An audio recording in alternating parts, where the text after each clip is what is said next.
በዲጂታል ሞፋ መተግበሪያ ከውጭ ሀገር ወደ ሀገር ቤት የሚመጡ ሰነዶችን ህጋዊነት ካሉበት ሀገር ሆነው እንዴት ማረጋገጥ ይችላሉ? አገልግሎት ለመጀመርና ወደ ዲጂታል ፊርማ ማዕከል ለመግባት ክሬት አካውንት የሚለውን ይጫኑ። ሙሉ ስሙን፣ ኢሜይሉንና የሀገር ኮድ መለያውን ከመረጡ በኋላ ስልክ ቁጥሮን ያስገቡ። በመቀጠል ጠንካራ የይለፍ ቃል ወይም ፓስዋርድ በድጋሚ በሁለቱም ሳጥኖች ውስጥ በትክክል ይሙሉ። ዝቅ ብሎ I agree to terms of service and privacy policy የሚለውን ሳጥን ምልክት በማድረግ በደንብና ሁኔታዎች ከተስማሙ በኋላ ሬጂስተር የሚለውን በመጫን ይቀጥሉ። ከቀረቡት አማራጮች መካከል የሰነድ ህጋዊነትን ለማረጋገጥ የሚያስችለውን አውተንቲኬሽን ኤንድ ሌጋላይዜሽን ይምረጡ። በመቀጠል ኢንባውንድ አውተንቲኬሽን ሪኩዌስት የሚለውን ከዛም የሚኖሩበትን ሀገር ይምረጡ። ጊዜው ያላለፈበት የኢትዮጵያ ፓስፖርት ወይም ትውልደ ኢትዮጵያዊ ካርድ ኦሪጂናል አይዲ ካሉት ዜግነቱን ኢትዮጵያዊ ወይም ትውልደ ኢትዮጵያዊ በማለት ይምረጡ።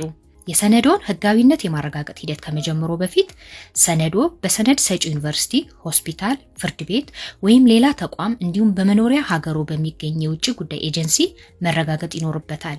ይህንንም I have the above document የሚለውን በመምረጥ ይግለጹ። በመቀጠልም የሚያረጋግጡት ሰነድ የራስዎ የድርጅት ወይም የሌላ ግለሰብ መሆኑን ይምረጡ። ከዚያም የአመልካች መረጃዎች ሙሉ ስም፣ ጾታ፣ የትውልድ ቀን፣ አድራሻ ይሙሉ። በመቀጠልም የማንነት ማረጋገጫ ሰነዶን ያስገቡ። ይሄም ፓስፖርት፣ የመንጃ ፍቃድ፣ የትውልድ ኢትዮጵያዊ መታወቂያ ወዘተ ሊሆን ይችላል።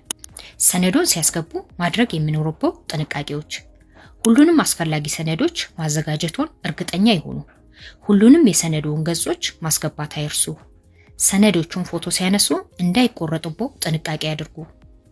ሰነድ የማስገባቱን ሂደት ካቋረጡ እንደ አዲስ ከመነሻው መጀመር ስለሚኖርቦ ጥንቃቄ ያድርጉ። የሰነዶን ህጋዊነት የማረጋገጥ ሂደት ከመጀመሩ በፊት ሰነዶ በመኖሪያ ሀገሩ በሚገኝ የውጭ ጉዳይ ኤጀንሲ መረጋገጡን ኦኬ የሚለውን በመጫን ያረጋግጡ። ሰነዶን ማስገባት ለመጀመር የሰነዱን አይነት ይምረጡ።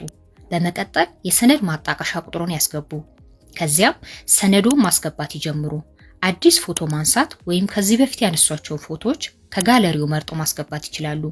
ሰነዶ ፊትና ጀርባ እንዲሁም ከአንድ በላይ የገጽ ብዛት ካለው ሁሉንም ገጾች ማስገባቱን እርግጠኛ ይሁኑ።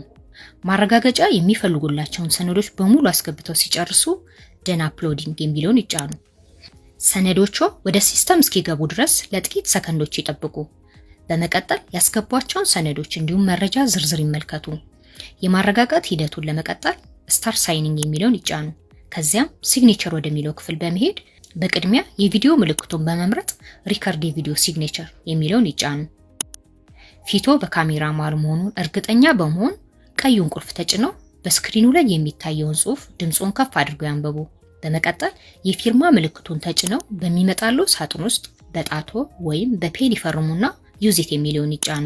ቪዲዮና ፊርማ በሰነዱ ላይ ማረፋቸውን ካዩ በኋላ ኮንቲኒው የሚለውን በመጫን ፊርማውን ያረጋግጡ።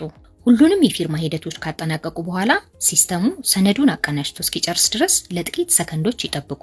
በመጨረሻም ክፍያ በመፈጸም ሂደቱን ያጠናቁ። የተረጋገጠው ሰነድ በኢሜል አድራሻው ይደርሶታል።